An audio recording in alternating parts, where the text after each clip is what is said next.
Do pin moving with the boys.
Is it not popping up?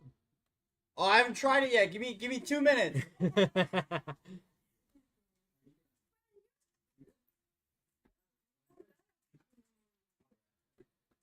Analytics, stream health. Oh my god. Good? So good. Muy bien. Yeah, and check yours again. I'm checking mine again. No, it's popping up on mine again. Is it? Because I got it live on our studio. On your studio? On the studio for our channel. Okay.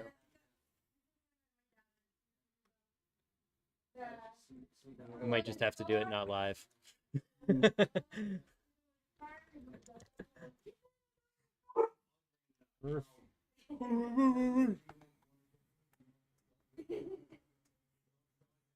Good. Oh, we're chilling. Are we? Huh? That looks like it. I think we're here. Do you see it when you go to Private. Put it public. He's doing it. Sweet. Is that why it wasn't popping up? I Because think it wasn't so. public? Okay, now let me refresh.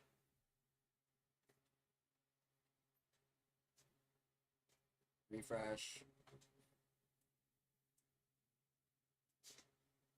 Yeah. We're good. We're chilling. We're chilling? Yeah, we're here. Oh my god. Alrighty. A lot of stuff. Dude, Took a second. it's so hard trying to figure out like all this stuff that's new. Yeah, absolutely. Oh yeah. Okay, It's so hard trying to figure we're it out. here. I just want to make sure I can hear. Right? Cool. Audio's coming through. Sounds good. I'm gonna leave my headphones off to the side because I don't want any reverb or feedback or anything like that. Capture sounds good. Sweet. We're here. We're here. Kai, We're here. thanks for joining us, dude. Absolutely. going, My Kai? pleasure. Good. Move I'm This gonna eat over some so I food can make sure. while we shoot the shit. Juno's gonna bark at me the whole time. Cool. Well, thanks for joining us, Kai. First things first, how's Beehive? It was overall good. I had a couple poor holes, bad judgment, but overall it went well. Good experience. Got to go on the Disc Golf Guys channel, so that was pretty cool. I met some cool people. Had cool people follow me, so always a pleasure. That's sick. Is It the was- video up yet? No, it's not going to be up for a couple weeks, he said. It was funny watching them film though, because that one guy that was like catch cam, Mm-hmm. he would like somebody would throw and then you'd turn away and he would just be gone. Yeah. And it's he like, was- dude, he's like running marathons out there. he was hustling, that's for sure. on hole 10 when I almost lost my disc. I was like, why hasn't he come back to show me where it is yet? Yeah. Because you can do that, but Mhm. that was interesting. A lot of us thought it was in the fairway, kind of where it was. It just Yeah, got completely buried by all the straw from cutting the grass out there. yeah, You're absolutely. too big, man. You're too big. Disc is too understable. What was that you were Just a throwing? Wraith. Halo Wraith, Eden. Nice. I got it for that shot, but it didn't work. That I mean, the day before it kind of worked. It's Yeah, a little too much. The 2 days before it worked pretty well, so Yeah. that was good. Oh yeah, man. So was that your first, like, obviously it's the first Q series out here, but have you played like bigger tour like tournaments before? I played one. I think Cascade was a silver series last year. But I played that out in Shelton, Washington. It's only about an hour and a half where I'm from, Oh, okay. Oh, yeah. so Nice. I got to stay at my old house and travel down there. I didn't play well. It was a little bit. I wasn't as into it after the winter last year, just because Utah, you're skiing and you're college and everything like that. So it's a little bit more time consuming. But that was my first one in the last year and a half. Nice. First A tier in the last year and a half. So. Yeah. How did it feel compared, like, playing against, I guess, higher level, like people that are trying to get points for a pro tour card kind of thing?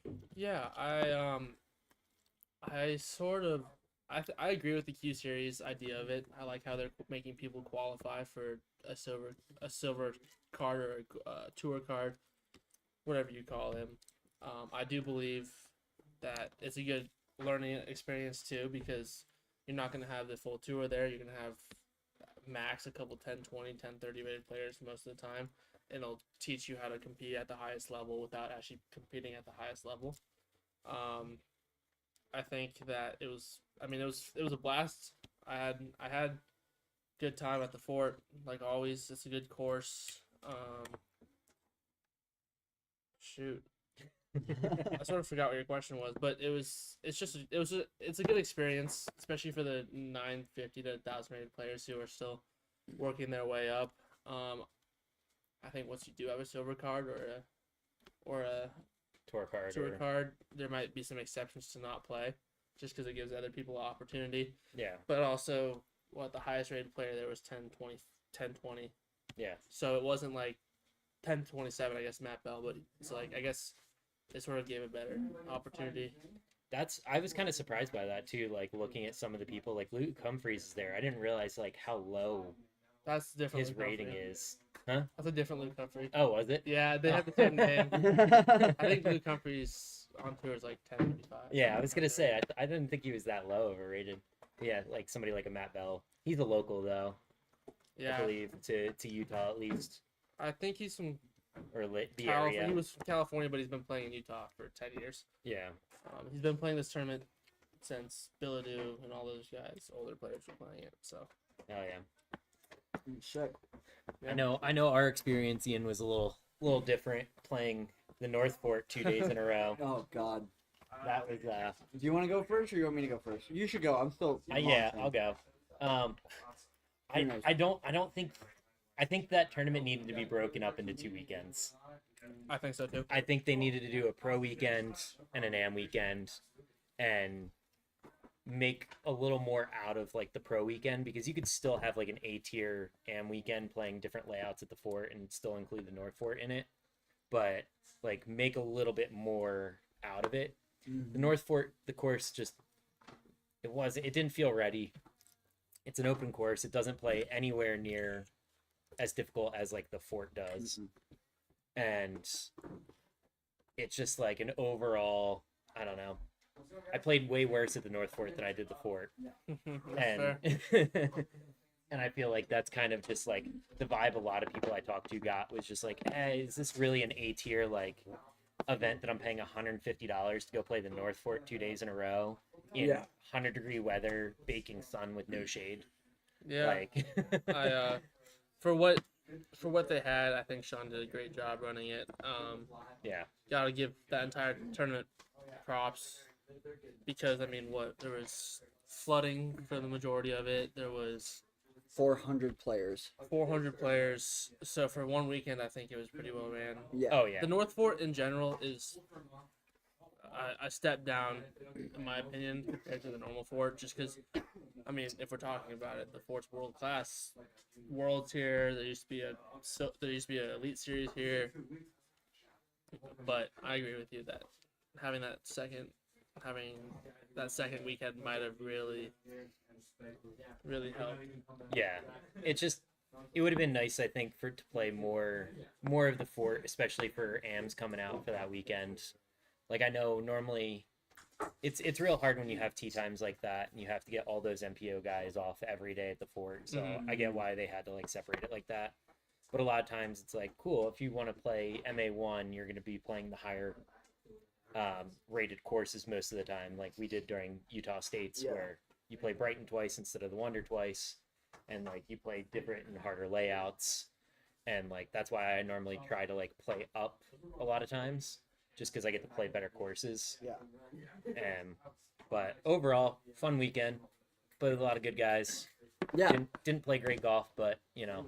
I didn't either, but I did not feel like I played well all weekend.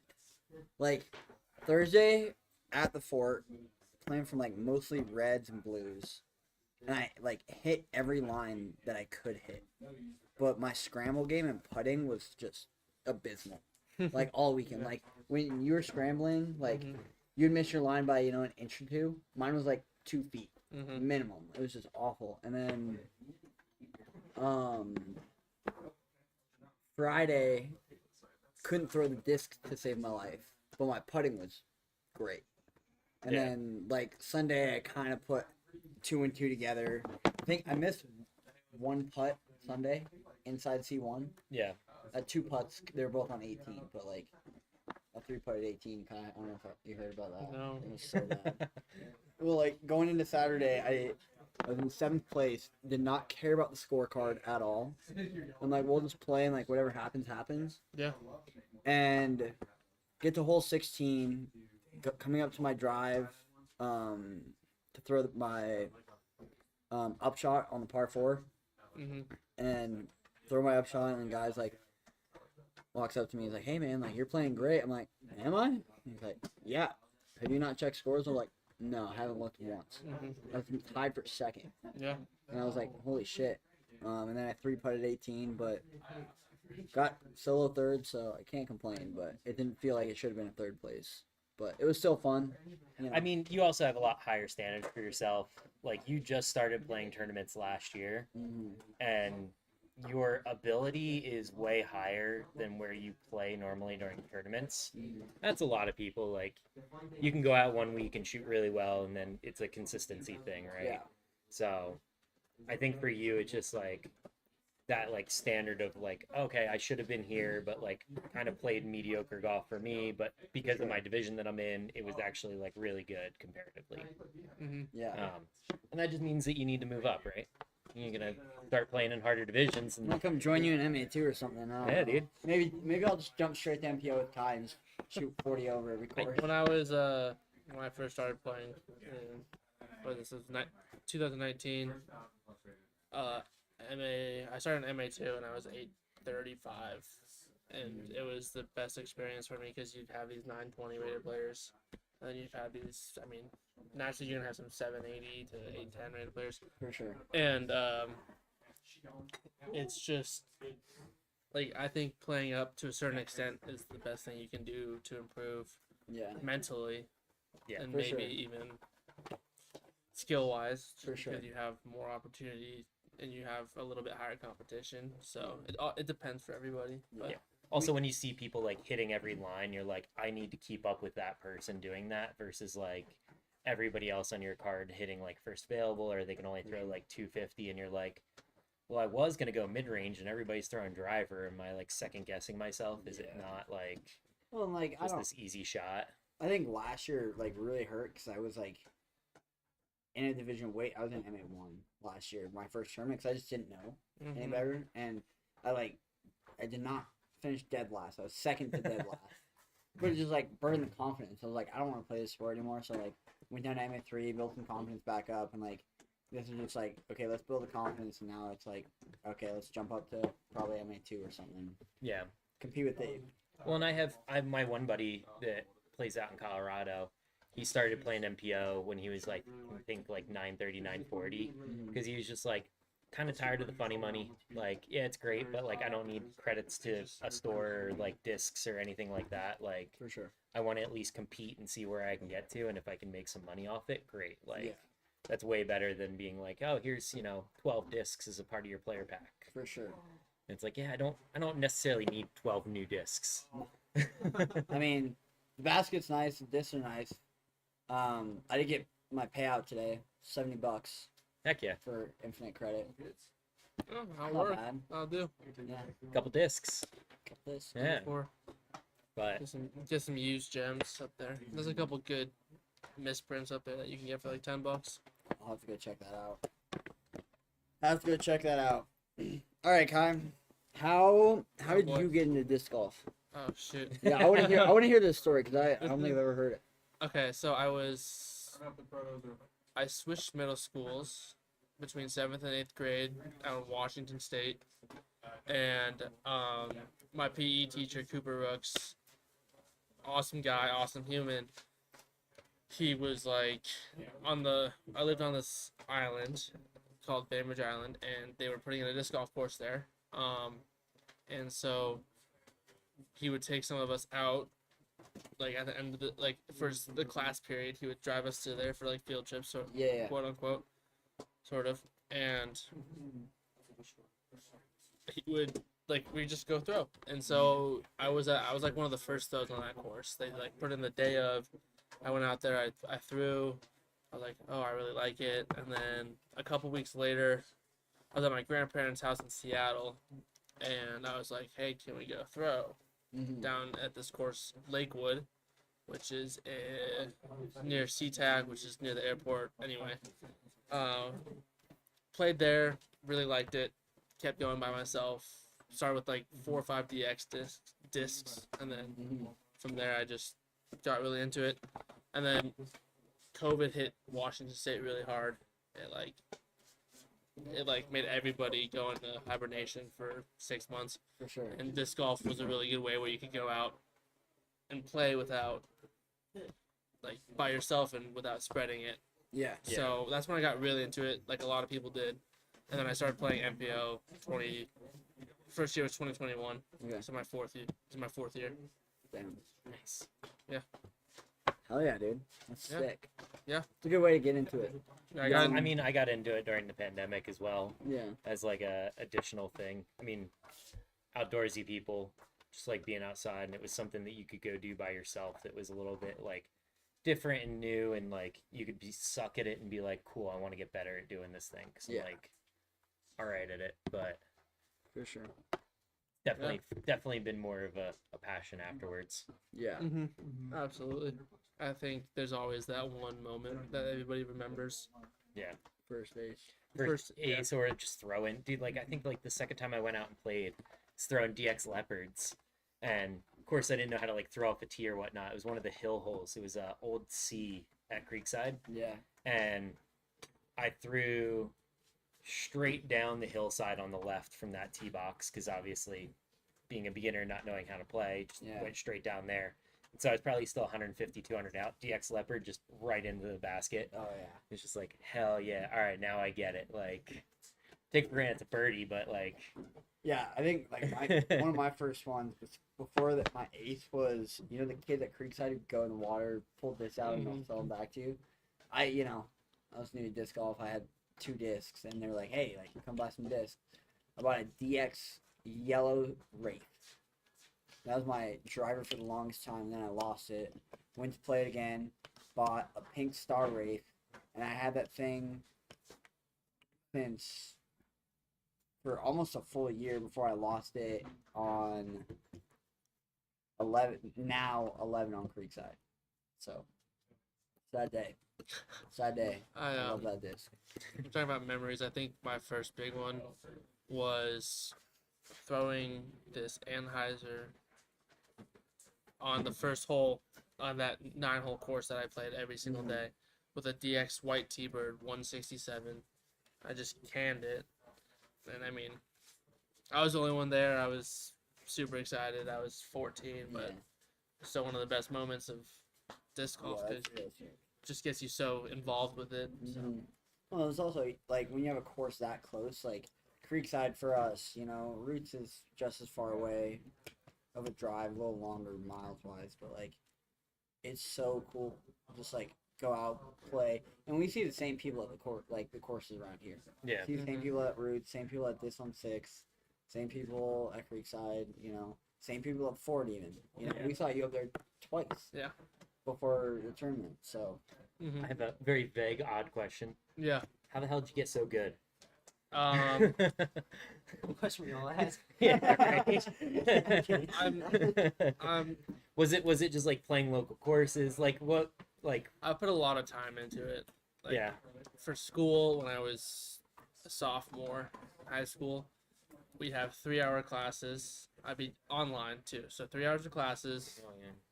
I would pay attention half the time, not the other half, and then I'd go out to this course in Washington that's now getting apartments built on it, which is a horrible look in my opinion. And Yeah. I think everybody out there is very disappointed.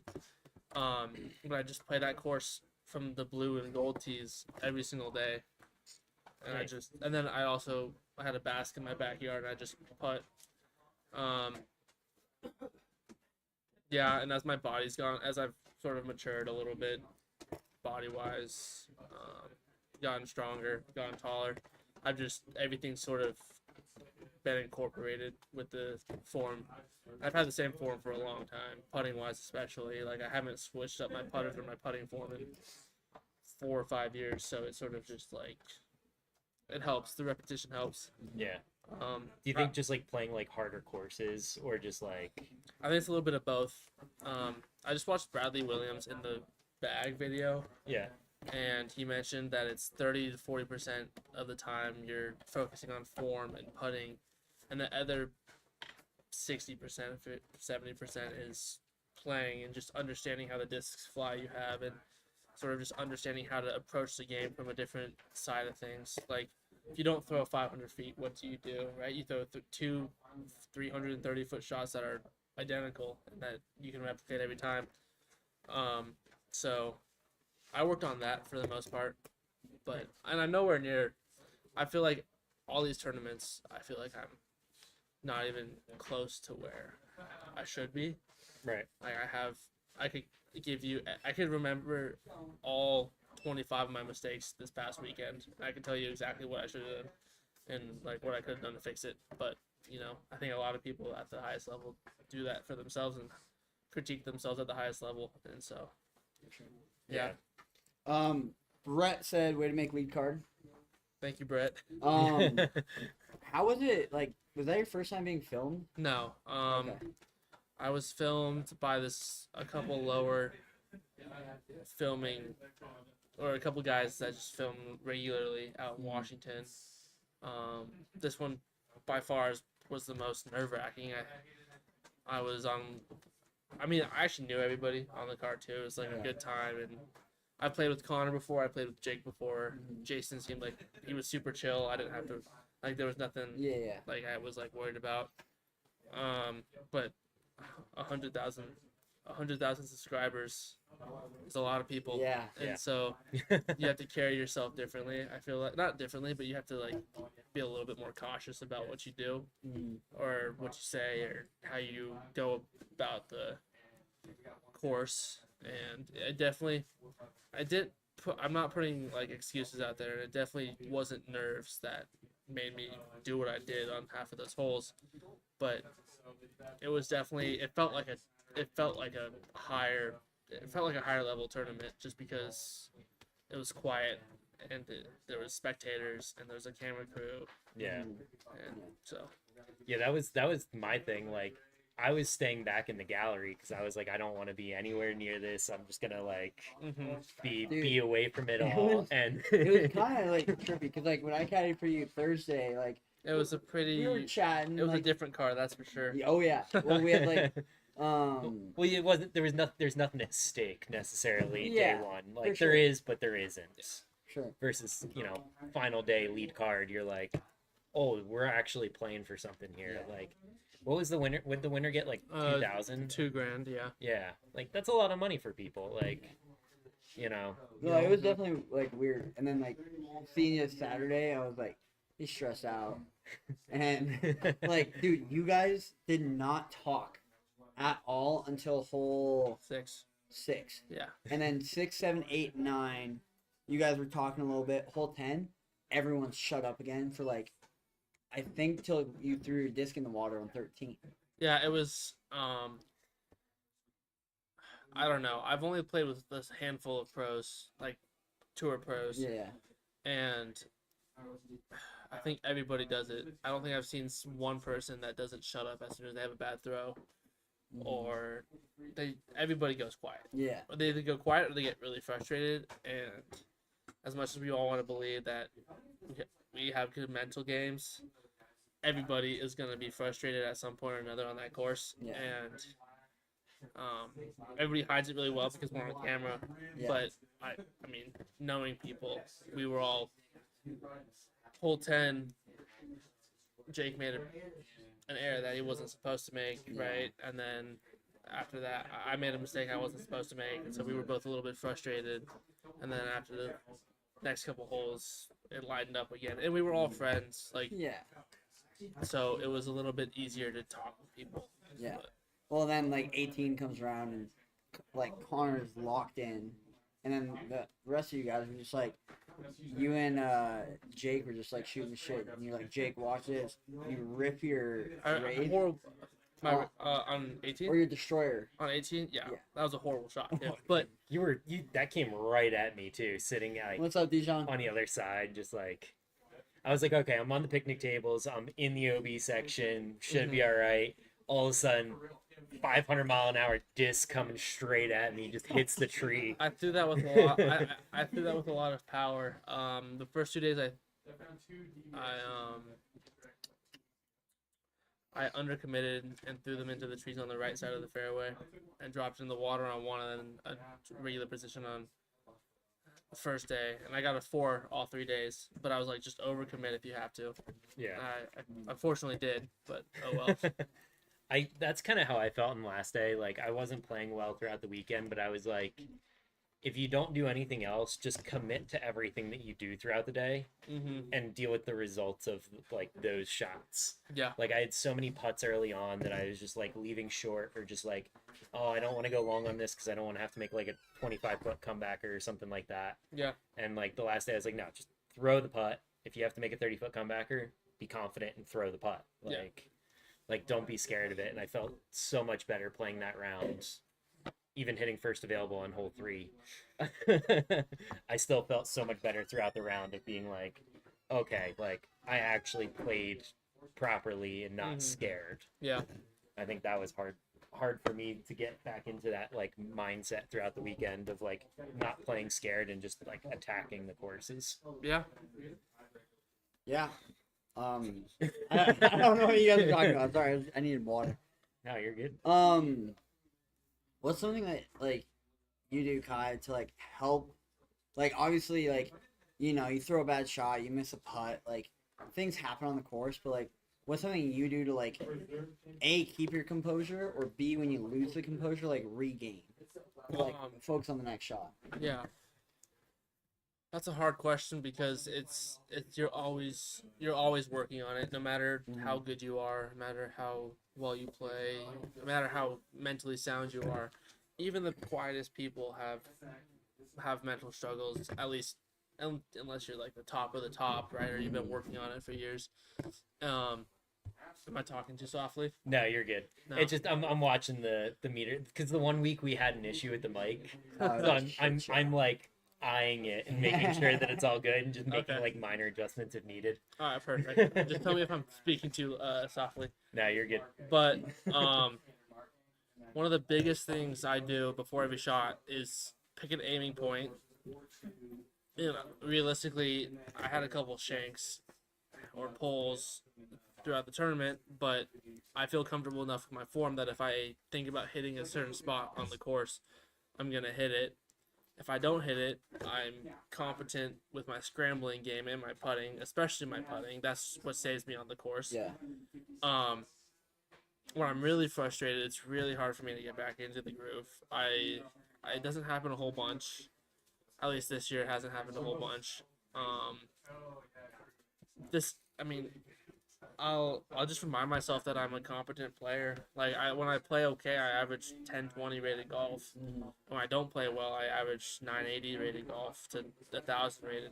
Sure. So like even my poor play, I'm still in the mix with all those B tiers and all those C tiers. Yeah. So just remember that I'm good. I'm not good enough to be on tour, realistically, but I'm good enough to be out there at this level competing for the win. For sure. I also think realizing that I was on a different podcast with one of my friend's dads, who's like just eyes the mental side of disc golf, and I didn't really get the gist of it until afterwards, and he was like, I haven't thought about it super in depth.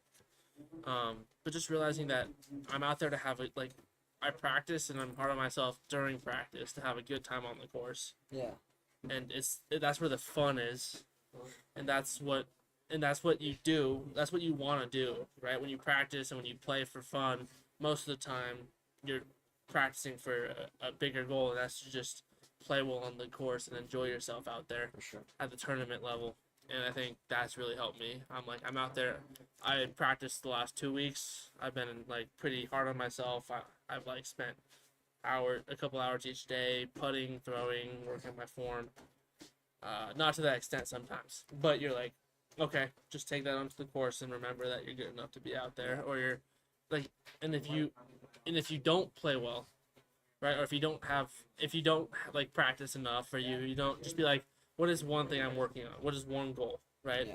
My goal was to get top 10. I didn't get that, right? Mm-hmm. Oh well, it was a competitive field. You had to average 10-10 for an A tier, which is pretty high. That was my goal. It didn't happen. Oh well, right? I got lead card. Yeah. I'm not too upset about it. And I also know that my 975 rated round was full of mistakes, full of little mistakes that I could have switched. I could have taken more time on a couple shots, right? So Was that your last round? yeah, I shot 975 last round. Do you contribute that though to because you're on lead card, you're not necessarily playing for a rating anymore, or a score? You're not trying to beat your best score. You're trying to now beat your competitors that you're playing against. Yeah. So in order to get first, you might make bigger mistakes along the way and drop further down, because playing for second doesn't really mean as much as trying to win. Yeah. I think that could play a part in it. I don't think the video or the live people there or anything like that had anything to do with it. I think it was I pushed myself to a very high standard. I won the last tournament at the Fort, and pretty much the same exact layout. I was I know I can play well at that course, and so I don't really have too many expectations except to go get towards that podium, if not win. Right. Especially with these 1030 rated players. And I think I just put a little bit too much force to complete every shot to the best of my ability. Yeah. That last day. I know, watching some of the pros, right? To them, second and third doesn't necessarily matter. So it's you're one stroke behind going into the final hole. You send it to try to beat him on that hole. It's cool, if he's gonna birdie it or par it at worst, I have to at least go for the eagle or something on it. Yeah. Then you end up double bogeying, and it's oh well, it shot me down to fifth. And it's well, yeah, because I was, this was the only way for me to get the win, kind of thing. I was following scores the entire round, at least for where I was at. Mm-hmm. And I was at after hole 8, which was a disaster. I was like, okay, just get back down to even. And I sort of put too much pressure on myself. I'm like, oh, I can get a birdie here, I can get a birdie here, I can get a birdie here. How can I move up? And realistically, I just stayed pretty consistent that entire. I birdied, bogey, birdie, bogey, birdie, bogey. And the birdies you had, you earned that. Yeah, It was insane to watch. what was it, hole 10, and realistically my bogeys were very, very stupid, if not a little bit unlucky on a couple of them. 13 was extremely unlucky. Like out of your hand, You all of can't- us watched that and You like can't, but you can't. The problem is, you like, as much as you want to, like, say luck, unluck, it's Yeah. just, it's an unfortunate coincidence. And as much as I was like, okay, you made a 40, 40. I was close to probably 45 feet on the hole before for birdie, and I cashed that putt maybe 40 feet, and I was like, okay, throw a good shot here, get back to even, and then keep working. And it just sort of like, it was a little bit demoralizing because you're like, I threw a perfect shot, maybe a little bit too far right, but it just unfortunate to roll in the water. And thankfully you guys got that back, because that is, I've had that disc for like a year and a half, and Dude, it's not going on back. As soon as that, he said it's going in the water. I'm like, I'm getting in this water because you had already lost your other scramble disc Mm-hmm. My other know, Toro. earlier. So I was like, I gotta get this for him. So I'm like, dude, take your bag. I jump in and I see Dave just like getting, pulling his pants up. We yeah, hop I was in. looking for an excuse to jump in the water all day. It was hot. It was hot. But dude, I went up, down, up, and I'm coming back down. And there's a video, like Malachi had our GoPro like videoing us, Mm-hmm. and you just see Dave going step, step, step. And I'm fucking Same by hands bare and feet. I'm hands and knees in there, like trying to scour the whole bottom of the creek. And Dave's like, oh. And I'm like, oh, thank God. And I fucking ran to you as fast as I could. I'm like, you fucking need this thing. And it's also funny too, because I made like another 45 footer. Dude, I don't know where out of the trees, and when it's I on, couldn't even see you. when you see it on film, you'll be like, how do you make that? I just like spun it out of my hand, and it's funny because most of my scrambling was for par or birdie, right? I wasn't really scrambling to get bogeys or double bogeys. It was mainly for birdies and pars, and I think that's what kept me in it for the most part. Yeah. I wish I could have a couple of those holes back. 4, 6, 8, especially 8 is so hard for me because it's a lefty hyzer, and you just try to hit the gap on hyzer, and it's a lot tighter with the backhand, in my opinion, than the forehand.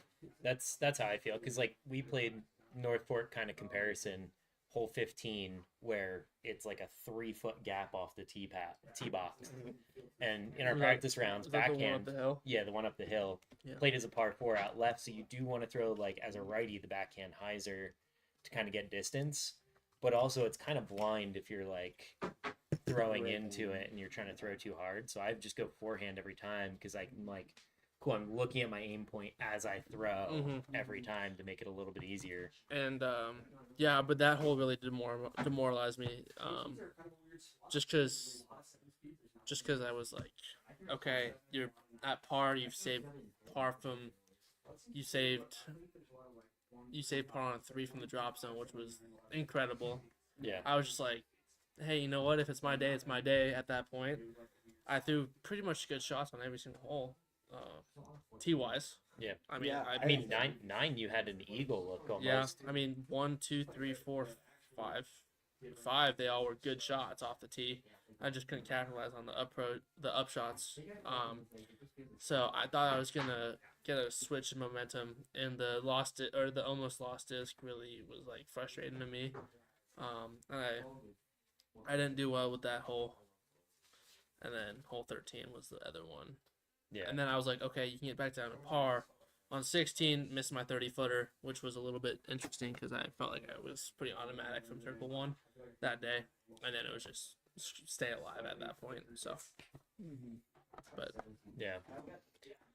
I got a question for you. Yeah. Hole 18, you grab your Toro that we pull out of the river, and you ask me up the gut or the hyzer route. on 18, Or 17, sorry. You remember that? You were like, kind of had to scramble, and you either had like, oh yeah, why'd you take my advice, man? up the gut. I said up the gut. Oh, I was already thinking up the gut Okay. with a little flex forehand. Why did you take my advice? I saw somebody the day before throw that hyzer line up on that right side, like over the trees, and he got lucky. But there's a couple tight gaps you have to miss, and a flex shot with the Toro is normally a really good shot for me. I'm normally really good at that shot. Like with that, especially with that disc, just a little choppy anhyzer like this, and it'll fade out and flex back. And that's what I thought I was gonna do. My forehand wasn't there all weekend. All 3 days, it was just a little bit off. Right, left, hyzer, anhyzer. So, it's all right. But I was already sort of thinking about Okay. the up the gut shot before you said that. 'Cause I also heard you say hyzer. So, not up the well, gut. I was like, when you asked me, I was like, okay, what gives him the better putt, right? And the up the gut, like, if you miss the gap and you kick right off that tree instead of kick backwards, you have a putt. Yeah. With the hyzer, you have to get so lucky, and like you said, there's a lot of small gaps in there. Because I've ended up on that right side, and it's not very open. So Yeah. I was like, I felt bad, dude. I felt bad at the time because I was like, I thought you were going for the hyzer, and I told you up the gut, and I was like, fuck, did I just like ruin his day? No. No, I was already trying to stay afloat that entire from like hole 4. I was staying afloat. But also, what was I gonna say? It was something related to that. Anyway, yeah. The shot off the tee was the part where that messed me up. Not even the upshot. I put myself in a really tricky situation. So Yeah, that's like whenever you ask me for advice, I don't tell you what to throw. Yeah. I just be like, I'll be like, cool. Well, it's more open this way, but that has a better like chance of birdie on that side if you want to go backhand line or whatever. Just remember, there's like a head crosswind coming out here. Like it's like I'm not gonna tell you like, oh yeah, definitely grab your drive and just huck it, dude. Like it's like nah, just give them kind of like. This is probably the higher percentage play if you go this way, but this is your miss if you don't. You know, don't do what I did on hole 3. Don't give me advice on that. Hitting first available. That was such a pathetic throw. I didn't even throw the disc. I was playing well too the first 2 holes, and then hole 3 I was like, okay, it's just a simple shot, like straight, let it hyzer out, and I was like, cool. First available tree, like didn't even throw the Literally disc. 2. Like I was like, Dave. were you playing from blue? No, from Northport. Oh, North. Yeah, That's the one. it's down across the by the riverside now. It played like old 18 or something like that. Oh yeah. But it's long and left, so I just grabbed my mint. I was like, just throw it out like on a little bit of hyzer, let it push through the gap and get left. Yeah. And I just did not throw the disc at all. Happens to the best of us. Yep. Yeah, that was like, oh, because he's the one that hits gap. I have a hard time hitting gap sometimes, but That's generally what I like. Like I'm like my focus is the disc knows what to do if I throw it right. Hit the gap, hit the line off the tee at least, and just let the disc do the work. Mhm. Like, don't try to like force it to do something that it's not meant to do, kind of thing. But you have to throw it to do it. yeah, you can't putt. You can't limp wrist it. Yeah. All right, ready for the next big one, Kai? Sure. Okay. So you're playing MPO. Yeah. Playing A tiers, playing well in A tiers too. Mhm. What's your end goal in disc golf, and like where do you see yourself in 5-10 years in the sport? 5-10 years. Shoot. In 2 years. 5 to 10 years. Let's see. So, my end goal in disc golf, realistically, is to be able to play it without, like, either playing full time on tour, if I get good enough eventually, or if not, playing A tiers and B tiers pretty much all year, with doing a full time job, and still making some extra cash. For sure.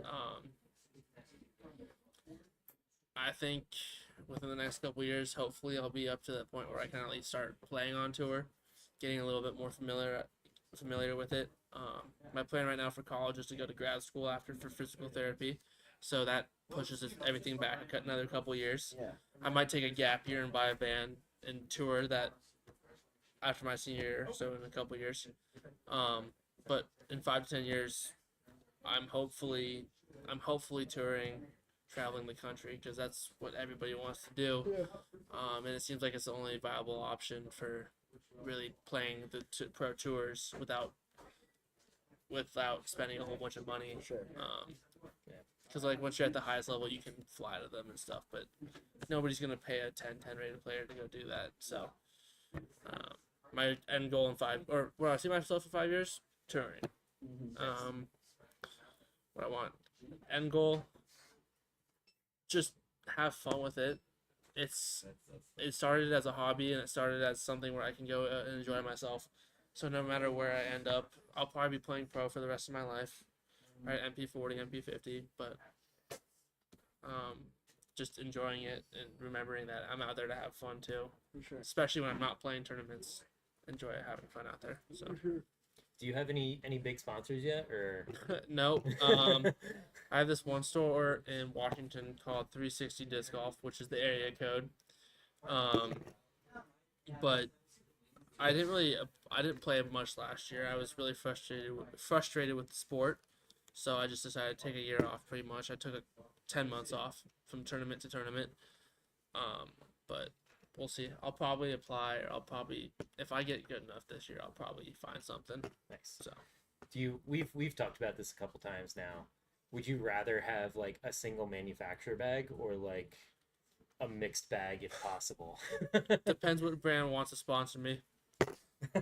I mean that's the ultimate question. If Discmania, if Discmania came to you and was like, I've you could always still have an open bag. Oh, if Would Discmania asks to sponsor me, I drop all my stuff and just go to them.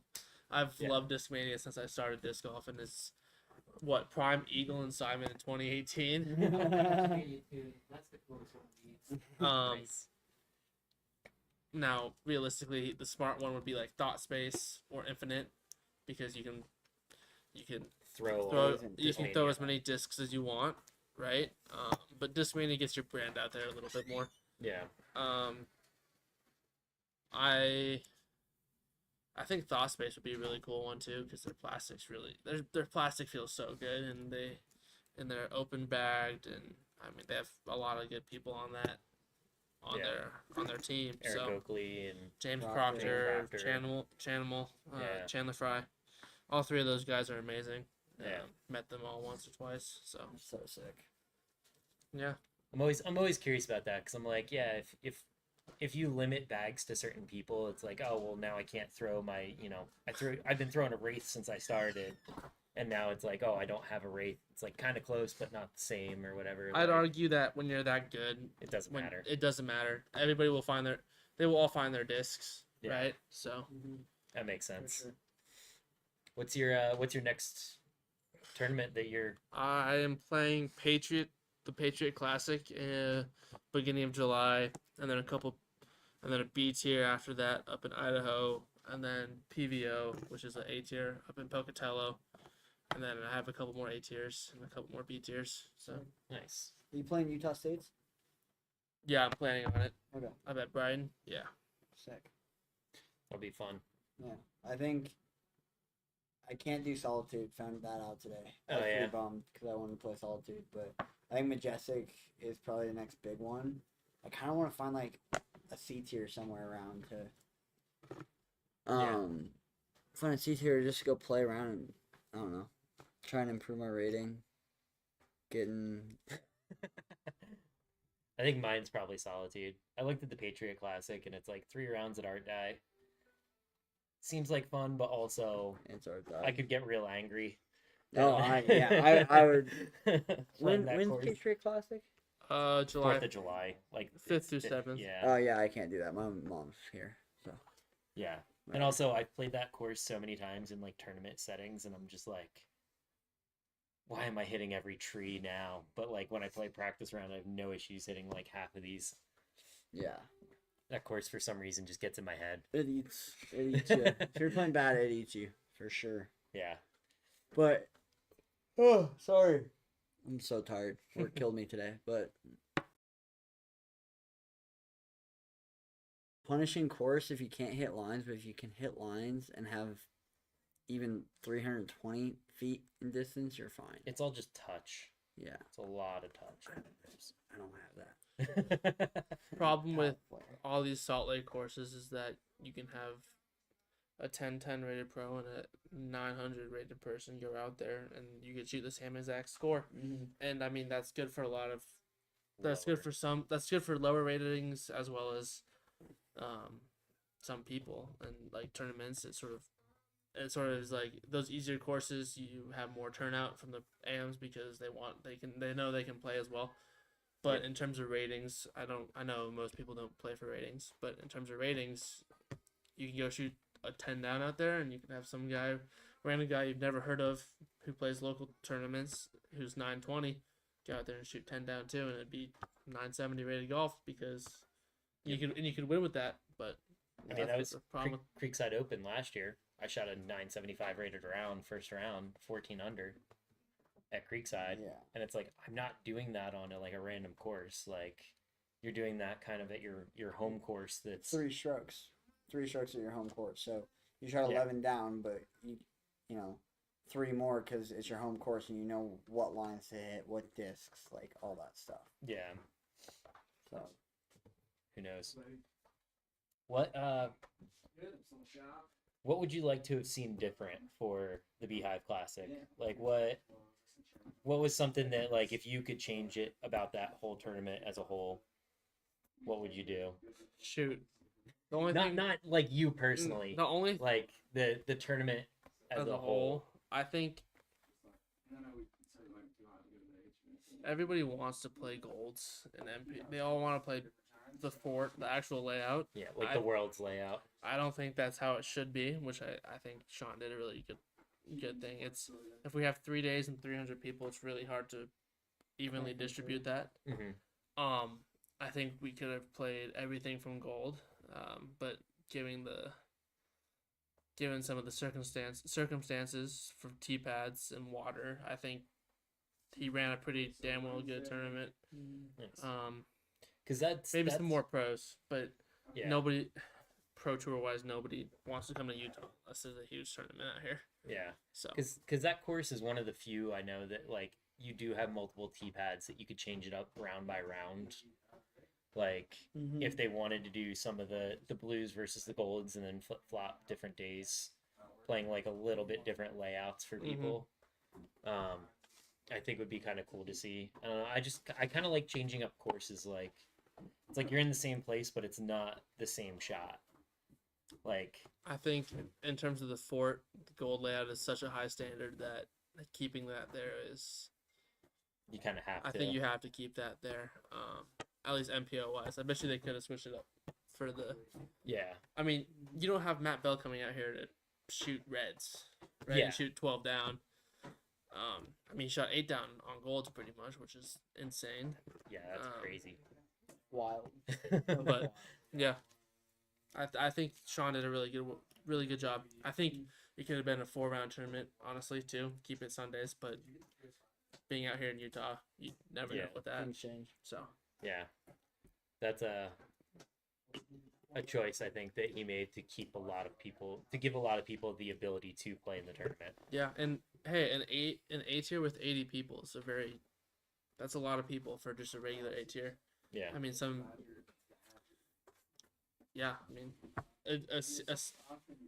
a Elite Series only has an extra 25 people to that, so he did pretty well with what he had.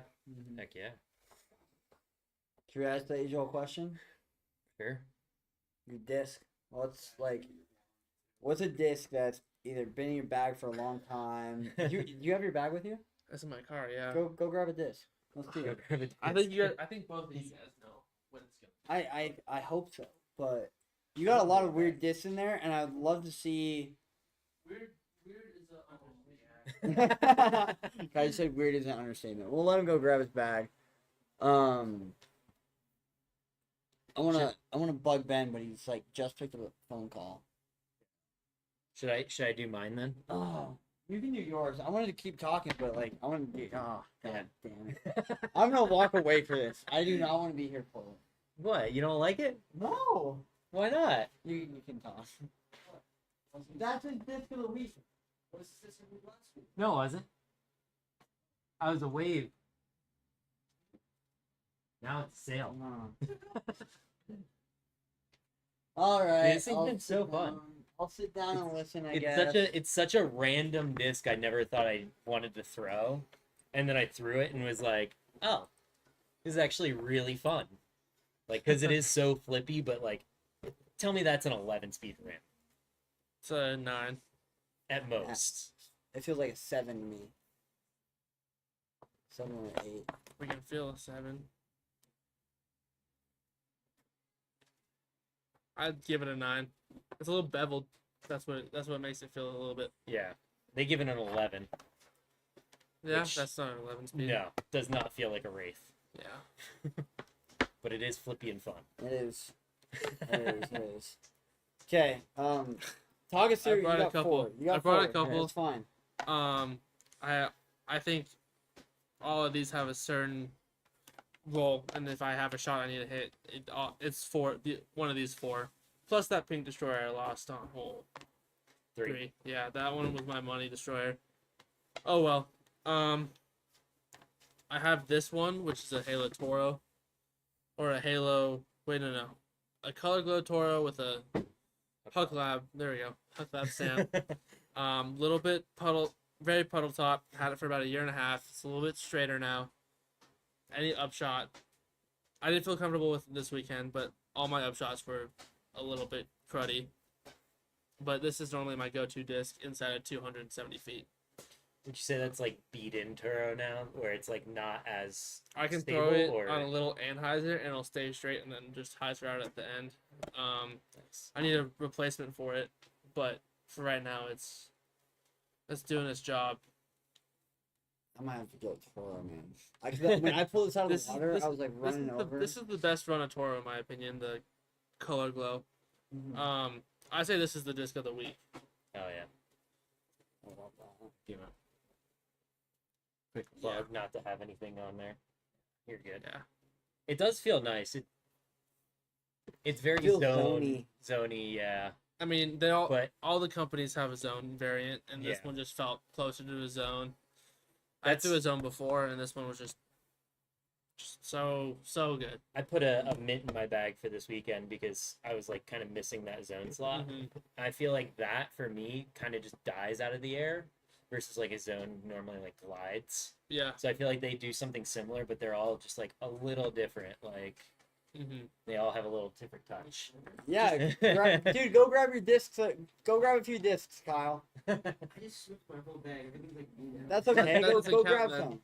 Yeah. I do gotta give a quick shout out to these two though. These two are my old. This one I've had since 2019. So I've had this for 5 years in my bag, pretty much.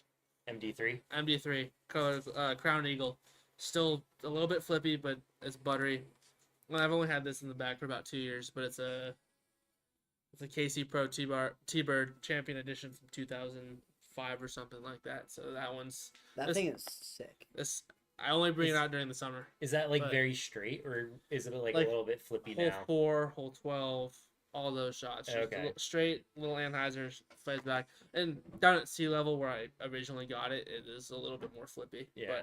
So, I saw you throw this 3 times during the weekend, But and every time you threw it like 400 feet further than I thought you could throw. Because my T-birds, like, I don't know. I guess I just don't have like good T-birds. I throw that with a little bit of hyzer, pops up, rides a little left. I throw that probably 430. So my T-birds are either like too stable, or I beat them in enough that they just burn. I mean, I like Star Plastic. That's just a me thing. Well, this thing's too old for Star Plastic, I think. Yeah. I don't even Yeah. know what plastic was back then. This is KC. This patent number too, so it's old. Yeah. It Ben, feels do you like- know? Ben, do you know when this was made? Champion Edition T-Bird. I have an old KC Champ T-Bird that I've had. It's an oldie. Mine I considered my water disc, but I couldn't lose it. Every time I'd throw it on a hole that I'm like, oh, I'm worried about the water, just be a perfect shot. I'm like, all right, well. And I would shout out this AVR3 too. I had a pink one beat in. I lost that at Creekside. That would have been my go-to disc too, but it's not here. So You want my Yeah. yellow one? No. I dyed it myself. I will never throw it. sure, I'll take it. Okay. Yeah. Like, I'll take an extra disc. Do you like throwing putters over mids? No, No. 'Cause I know a lot of pros have like Kyle, get almost in here. no mids in their bag. come sit. But they have a lot Join the of boys. I throw Mid-range is mid-range and putters, but my mid-range is Here, I got it. my mid-ranges and putters I can throw up to putters 350, Uh-huh. mid-range is 410. And Okay. so I can really do almost anything with them. I can throw like my Pyro 365 if I throw it hard and straight.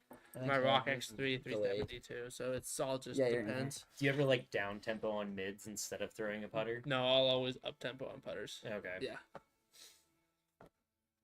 Okay. What am This I is saying? Kyle. Kyle, introduce yourself. I'm Kyle. I am Kyle. What are we talking about? Oh, we're Just talking brought about a few. disc. You go Your favorite Yeah. favorite disc Oh. or disc of the week? These are my go-tos. I got these were a Luna that I throw like freaking crazy. Looks like it's got a pretty cool stamp on it. Oh heck yeah. And then I got I wiped the stamp. It's a cicada. I see that. Beaten cicada, like straight to understable. And then my favorite fairway is an FD1. I love these things so much. Is that like an old school FD one? Like No, the it's a new one, new one? S line? but it's beat in to where it's straight. For the most part, it's straight now. Nice. Straight to stable. I Did you buy these? Yeah. Sick. I'm so excited. I love this. I love this guy. I switch my bag so much. Everything's like right now. Yeah. I've been switching my bag a whole lot recently too. Like I switch it up so much. Like I think I switched out a few of my fairways and some of my drivers, but nothing ever stays. Like I think this might be the oldest thing in my bag, Yeah. and it's a cicada. Yeah. I mean, that's what happens though. Like, you learn a new form, you start throwing a little differently, you need new discs, you know. I think this summer is like, right now it's the longest my bag's ever been consistent, and I've changed one disc in the past month. Mine And stays I literally pretty just put a dune in for like, I don't need a full turnover, but I want something, a mid-range to like, I can hyzer flip, or it's gonna go flat, but it's also gonna like fade at the end, or it's gonna give me the full S flight. Yeah, You know, one or the other. So my bag stays the same. Like every slot's the same. It's just more like it's a different brand kind of thing. Is how it goes. I tend to throw a lot more flippier stuff just because I enjoy it. I throw a lot of hyzer out of my hand generally. Flippy's fun. So yeah.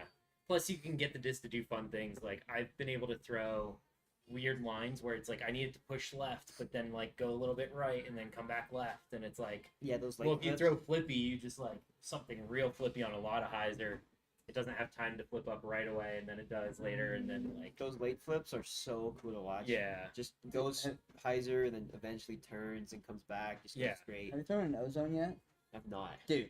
So I got one of trash pans the ozones, and I've seen a lot of good love things. it. It's like it's not going in the bag because I've thrown every shot just so I think it's fun.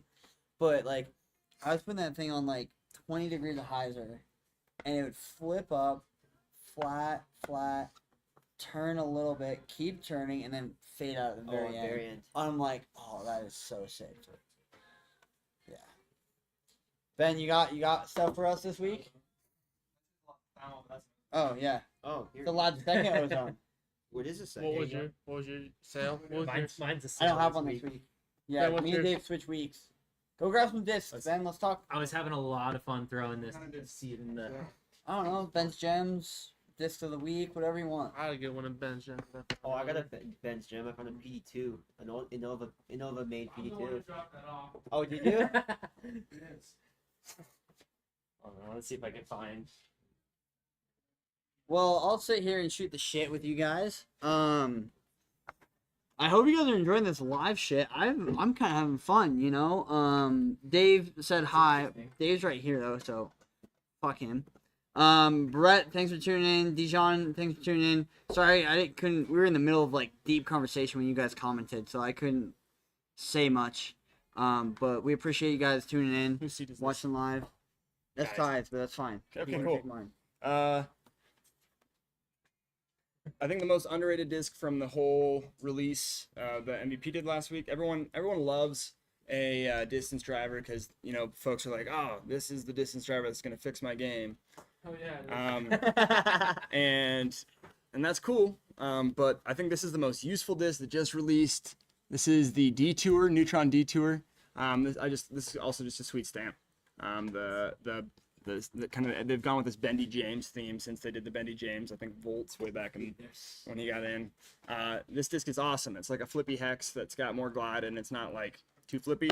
And then this is from our proper collector's rack, one of our used racks, but this is a brand new disc. This is a core salt, essentially a disc that you just can't find anywhere, and it's here in our used rack. So if you're a collector, kind of a sweet disc. It's a 12.5, neg 1.3. This is one of their destroyer comps. Everyone loves that 12.5 neg 1.3 slot, and this is Clash's version of it in their core plastic, which to me feels much more like Champ plastic than their steady plastic, which is obviously their star comp. So a cool disc and a cool stamp, and yeah, thanks for doing it live here in the shop. Yeah, dude, it's been way fun. We'll do it live. I'm excited to throw this detour and see how it compares, because I grabbed a peach during my player's pack, and I want to see how it flies compared to a peach. They're pretty fun. I got the first. Yeah. Oh, way better. Way flippier? Way better. Way flippier, just way glide. Just way glidier. Peach is much more. It's much deeper. Is it? Yeah, it's a great disc. Excellent disc. Good work, MVP, on the detour. Thank you. I will say, did you throw the Tesla yet? Yeah. It is. It's stable. Unless you're Stable, but Simon. they're not, I think that they're less stable than. I think they're less stable than past runs of Proton Tesla.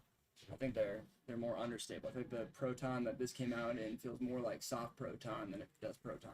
Personally. Okay.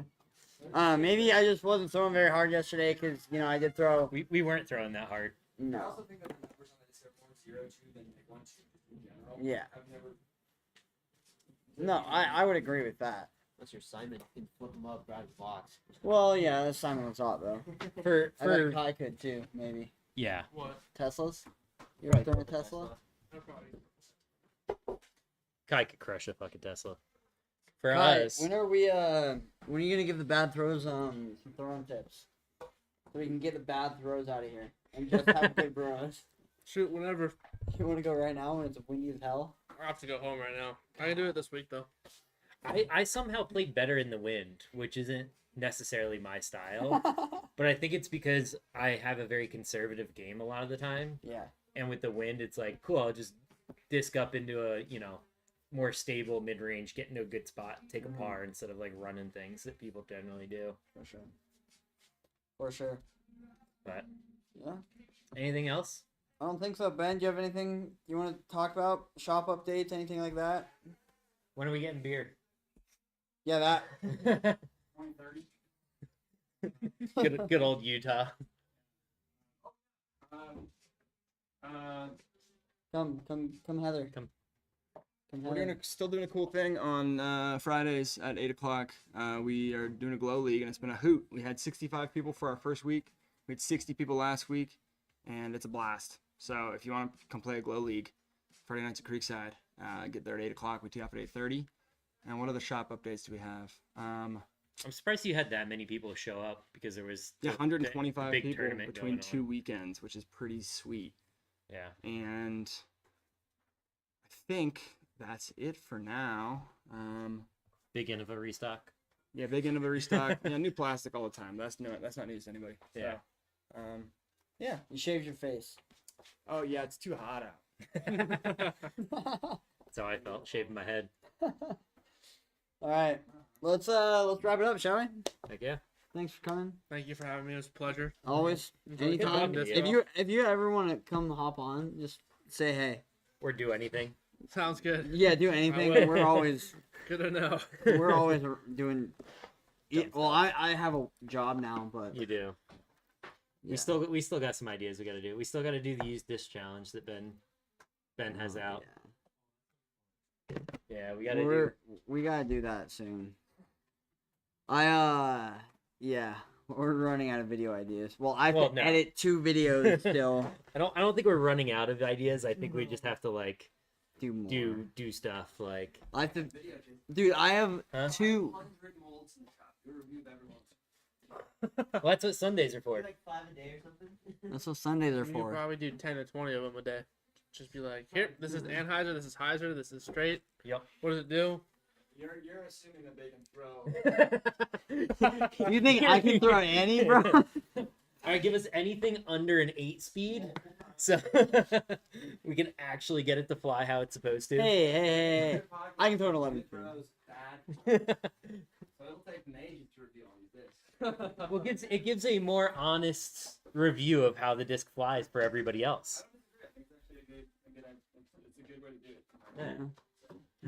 All right, let's end this before we start diving into more rabbit holes and Yes, sir. keeping Ben awake longer than he has to be. Oh, shot over 13 more minutes. Well, yeah, and then We gotta clean up and do stuff. you know, so. Heck yeah. Anything for the people? No. Promote yourself at all? If you want to, go follow Kai_Cam Disc Golf on Instagram, but that's about it. Nothing's too special. Sponsor him. Yeah, please, Sponsor him. please, somebody sponsor me. All right, Kai. Thanks, dude. Thank you guys. We'll see you Thank you. later.